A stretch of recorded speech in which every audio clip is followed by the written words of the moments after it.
하나님의 말씀은 요한복음 2장 1절에서 11절 말씀입니다. 요한복음 2장 1절에서 11절 말씀입니다. 제가 가진 성경으로 신약성경 143면입니다. 오늘 말씀은 요한복음 2장 1절에서 11절 말씀입니다. 사흘째 되던 날 갈릴리 가나에 혼례가 있어 예수의 어머니도 거기 계시고 예수와 그 제자들도 혼례의 청함을 받았더니 포도주가 떨어진지라 예수의 어머니가 예수에게 이르되 저들에게 포도주가 없다 하니 예수께서 이르시되 여자여 나와 무슨 상관이 있나이까 내 때가 아직 이르지 아니하였나이다. 그의 어머니가 하인들에게 이르되 너희에게 무슨 말씀을 하시든지 그대로 하라 하니라. 거기에 유대인의 정결 예식을 따라 두세 통 드는 돌 항아리 6이 놓였는지라. 예수께서 그들에게 이르시되 항아리에 물을 채우라 하신즉 아기까지 채우니 이제는 떠서 연회장에게 갖다 주라 하심에 갖다 주었더니 연회장은 물로 된 포도주를 맛보고도 어디서 났는지 알지 못하되 물 떠온 하인들은 알더라. 연회장이 신랑을 불러 말하되 사람마다 먼저 좋은 포도주를 내고 취한 후에 낮은 것을 내거늘 그대는 지금까지 좋은 포도주를 두었도다 하니라. 예수께서 이 첫 표적을 갈릴리 가나에서 행하여 그의 영광을 나타내심에 제자들이 그를 믿으니라. 아멘. 하나님께서 우리를 통하여 놀라운 일을 하십니다. 하나님의 능력이 세상에 드러나는 통로가 되기를 주님의 이름으로 축복합니다. 100세의 철학자, 100년을 살아보니 지금이 행복한 세상이라는 김영석 교수가 있습니다.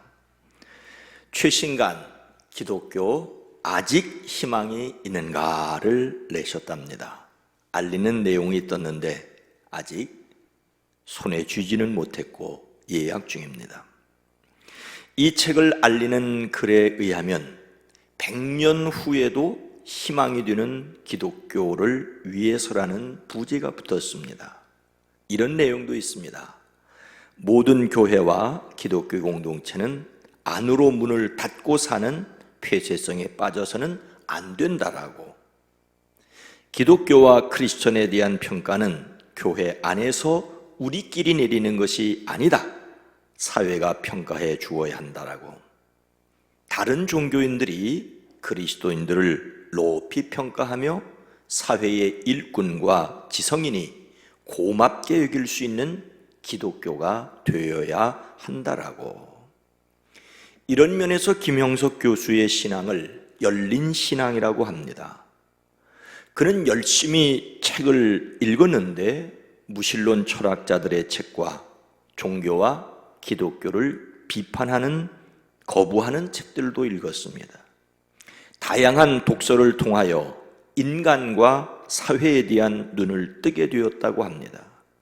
그러면서 교회가 사회와 단절되어서는 안 된다는 주장을 하게 되었습니다. 그는 교회와 교리가 인간을 위하여 열려 있어야 한다고 합니다.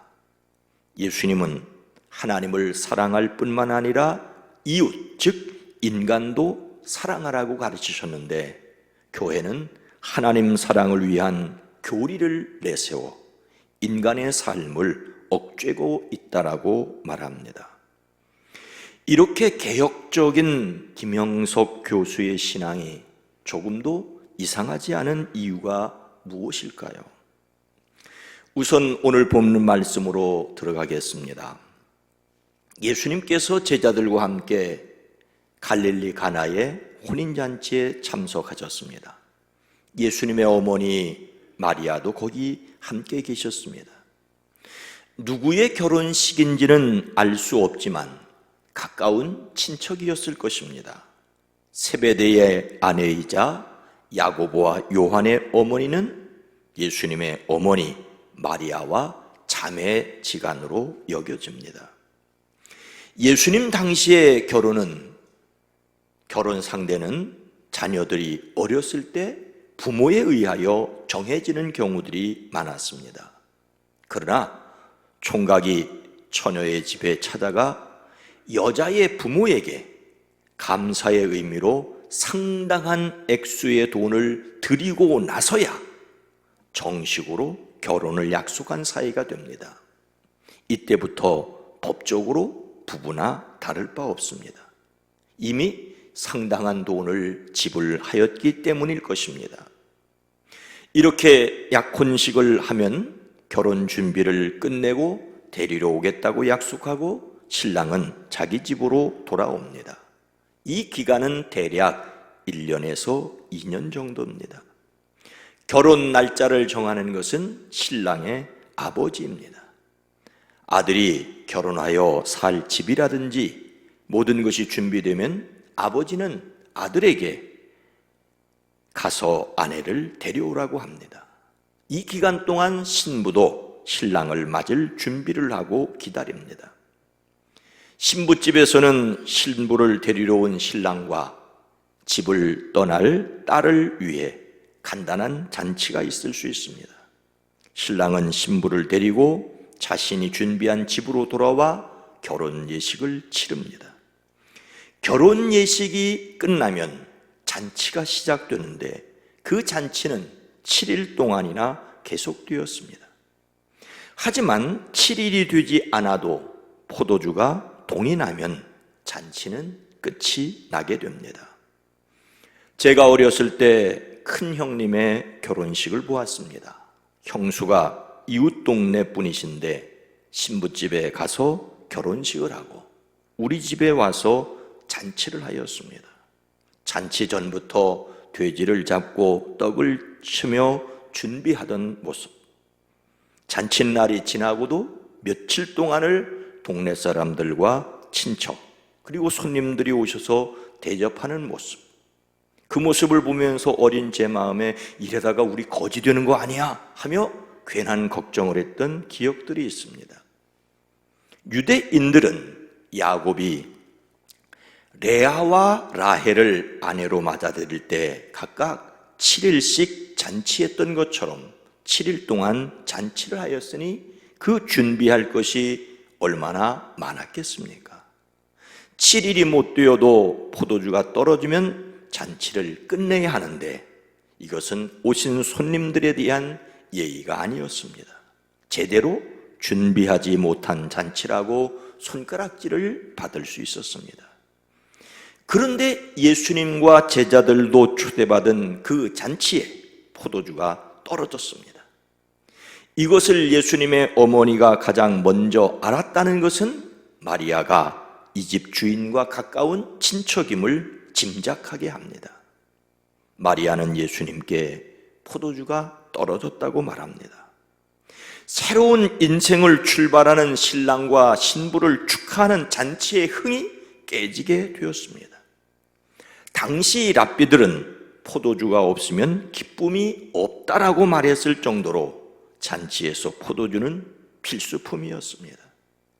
이러한 기쁨이 일시적이라고 해도 잠시라도 인생의 고단함을 잊게 합니다.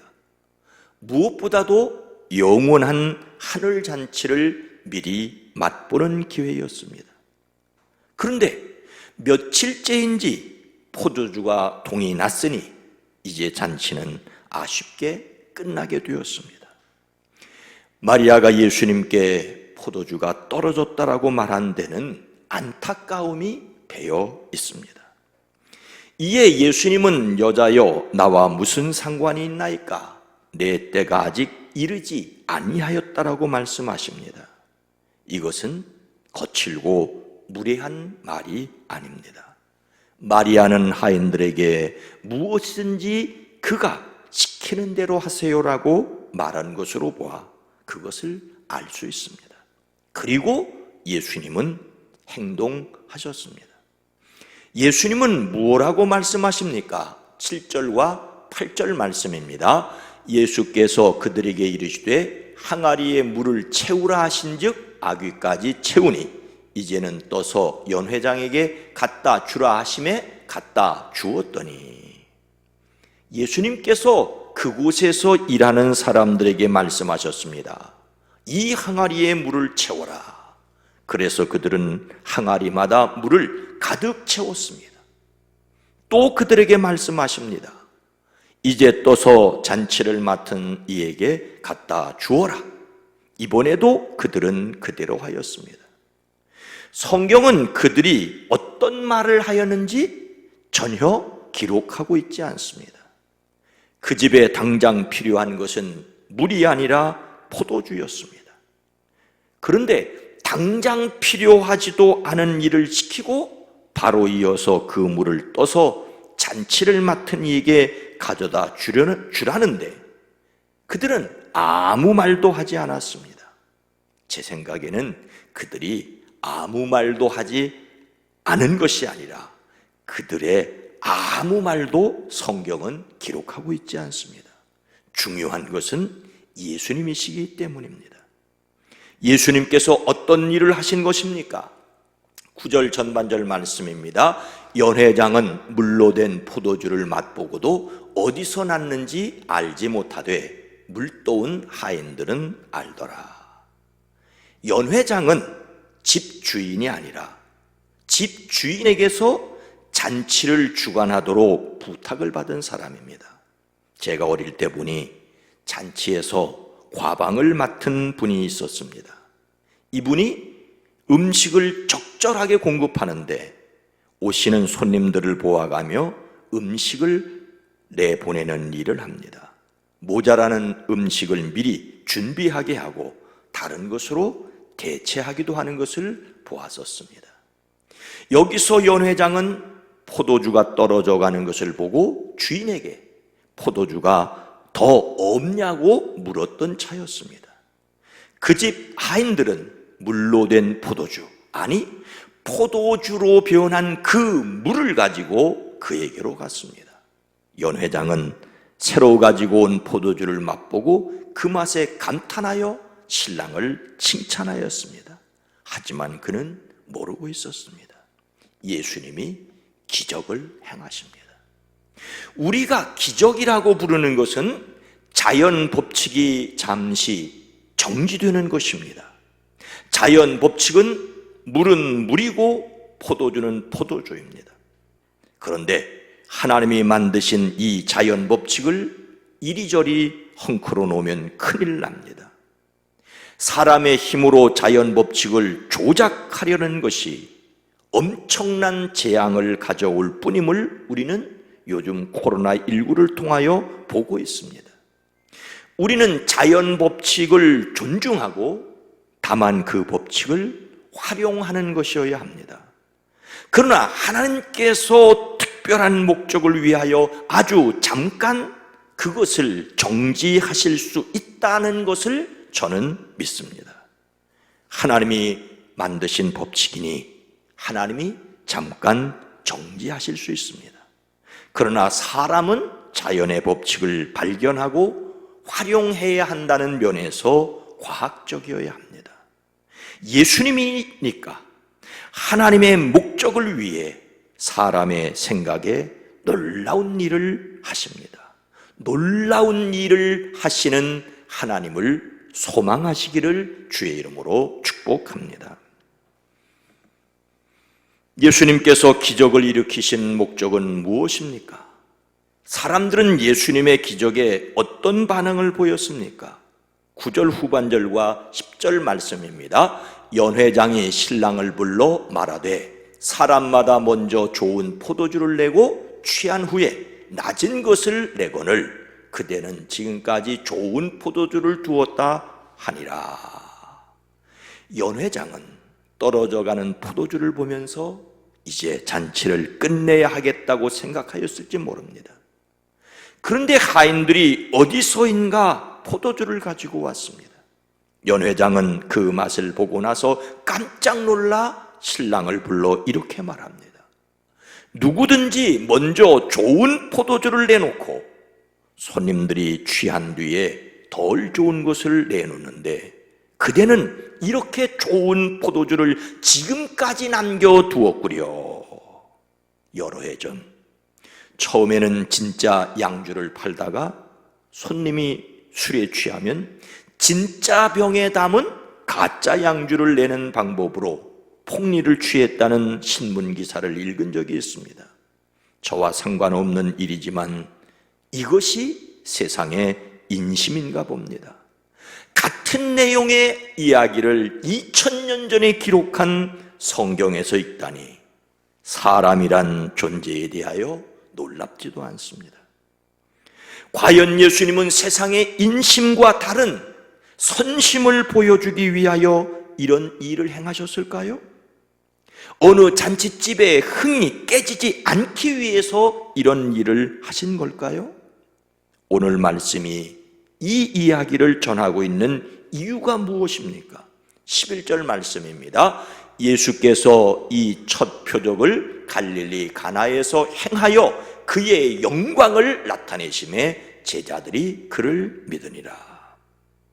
오늘 말씀은 이것이 예수님께서 갈릴리 가나에서 행하신 첫 표적이라고 하십니다. 여기서 행하다는 말은 만들다는 뜻입니다. 예수님께서 물을 포도주가 되게 하신 것은 표적을 만드신 것입니다. 표적은 신호 또는 표시입니다. 기적을 통하여 신호를 주신 것입니다. 예수님께서 이렇게 표적을 만드신 이유가 무엇입니까?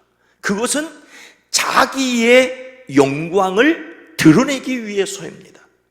자기의 영광을 나타내시기 위해서입니다.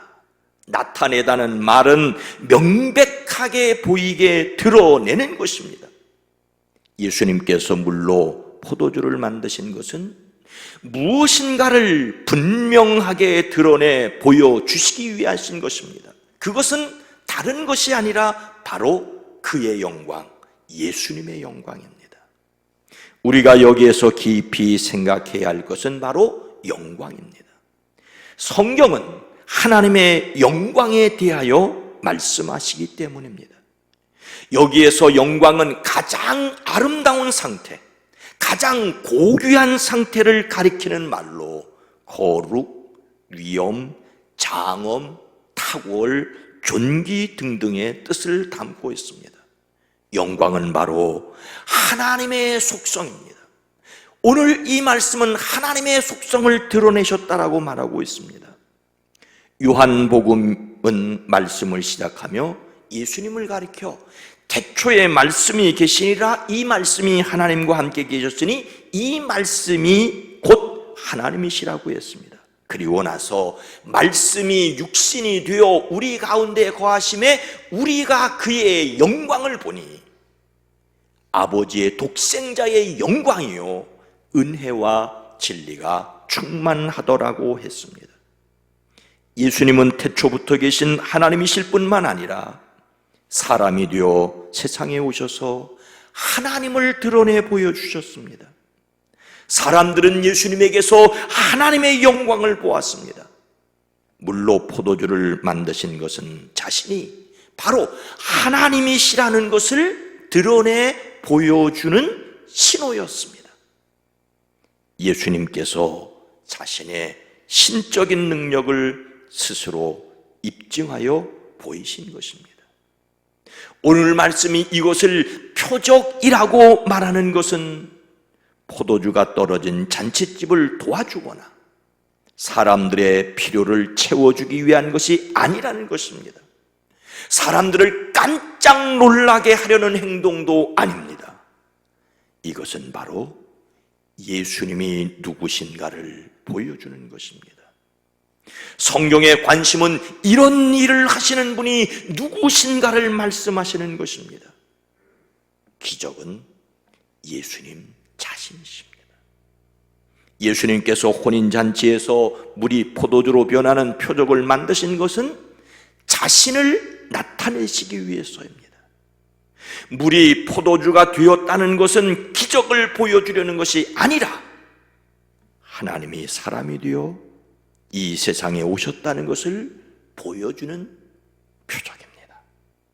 하나님은 하나님이시고 사람은 사람일 뿐인데 하나님이 사람이 되셨으니 바로 기적입니다. 더욱이 사람이 되시되 십자가에 달려 돌아가셨으니 사람이 전혀 이해할 수 없는 놀라운 일입니다. 십자가에 돌아가신 분이 사흘 만에 다시 살아나셨으니 마귀도 깜짝 놀랄 일입니다. 성경에 나타난 모든 기적은 하나님이 어떤 분이신가를 보여주는데, 예수님은 하나님의 놀라운 일 그 자체임을 보여주는 기적입니다. 세상에서 가장 놀라운 일, 그것은 사람이 되신 하나님, 바로 예수님이십니다.